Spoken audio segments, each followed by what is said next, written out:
stuff is butt stuff. So if we can unlock the foot, we can better feel our lunges, our squats, our hinges, etc.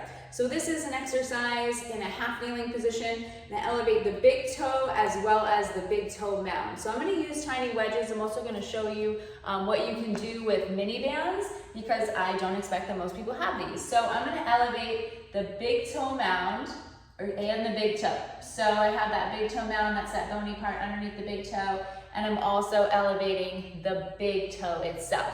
I'm going to face you just so you can see what that looks like. So that big toe and then that big toe mound. So I have two wedges kind of right next to each other. You can obviously use mini bands. I'm going to take these other four toes. I'm going to spread them wide. I mean, really go crazy here. Spread them wide so you can get that nice transverse arch, which is that arch really right here at the top of the foot.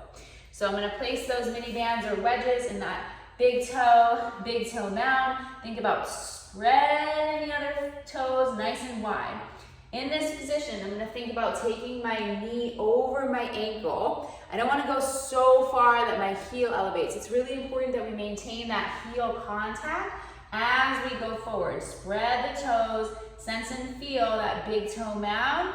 That big toe is on the wedge, and I'm sensing that the heel is staying grounded. Okay, I'm going to just hold in this position for a few breaths, because we want to sense and feel that heel staying heavy as the knee goes forward and feel nice and grounded on the floor below us. And that's really important for our lunges and various exercises. So hold there for about 3 to 5 breaths. And then what we're going to aim to do is find that outside edge of the heel as I kind of bring the shin back to that more negative shin angle. And then as I come forward, almost like my pelvis is rotating, in this case towards the left, I'm going to think about staying heel heavy and finding that inside edge of the heel and coming through. I can add that kind of tibial internal rotation aspect to it if that's what my body needs on that side.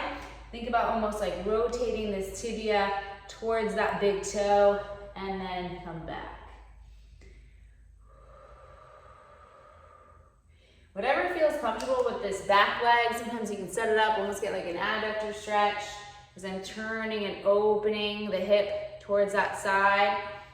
Thinking about that tibia, which is this bottom leg bone, kind of turning in. Bones change shape over time. Outside edge of the heel, inside edge. Really go crazy with that toe spread. Watch that you're not clenching on those toes, because that tells me that you just pushed everything towards the front of the foot and you're kind of missing this pronation component.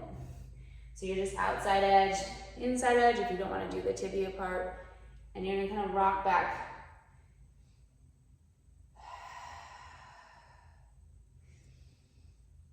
So ideally you're feeling that as you come back, the arch lifts a little, and as you come forward, you're finding that pronation. And then you're going to get up, walk around, see how that foot feels compared to the other. The goal hopefully feels a little bit more grounded, more connected, and then you'll do the other side.